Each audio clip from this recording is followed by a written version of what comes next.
জীবন বাঁচাতে এভাবেই বাংলাদেশ সীমান্তরক্ষী বাহিনী বিজিবি সদস্যদের পায়ে ধরে আর্জি জানাচ্ছিলেন ধরা পড়া ভারতীয় 2 বিএসএফ সদস্য। কয়েক মাস আগেও যে বিএসএফ এর সদস্যরা বাংলাদেশিদের গোনায় ধরত না, তারাই এখন সমীহ করা শুরু করেছে।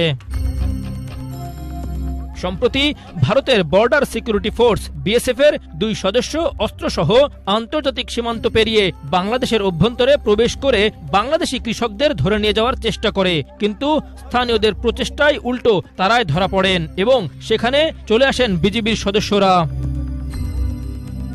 মঙ্গলবার কাতার ভিত্তিক সংবাদ মাধ্যম আল জাজিরার অনুসন্ধানী সাংবাদিক ও মানবাধিকার কর্মী জুলকারনাইন সায়ের খান তার ফেসবুক পেজে এই ঘটনার ফুটেজ প্রকাশ করেন। সেখানে বিস্তারিত লিখেছেন তিনি জানান, এ ঘটনা জানতে পেরেই দ্রুত তার সাথে ঘটনাস্থলের নিকটবর্তী ক্যাম্প থেকে বিজিবির সদস্যরা ছুটে আসেন।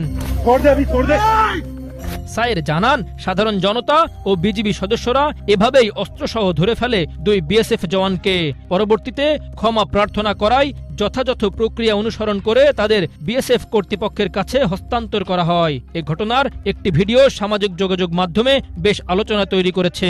5 আগস্ট ফ্যাসিস্ট শেখ হাসিনা পালানোর পর থেকে ভারতের চোখে চোখ রেখে কথা বলছে বাংলাদেশ সীমান্তরক্ষী বাহিনী। কোন সীমান্তে আন্তর্জাতিক আইন লঙ্ঘন করে বাঁধ ও কাঁটাতারের বেড়া নির্মাণ করতে চেয়েছিল বিএসএফ, কিন্তু বিজিবির বাধায় তা করতে পারেনি। এমনকি সীমান্তে বাংলাদেশি কৃষকদের আতঙ্কে রাখতে কাঁটাতারের বেড়ায় সন্দেহজনক বোতল ঝোলানোর মতো কাজও করেছে বিএসএফ সদস্যরা। আর নিরীহ বাংলাদেশিদের উপর পশুর মতো গুলি করে হত্যা তো থামছেই না।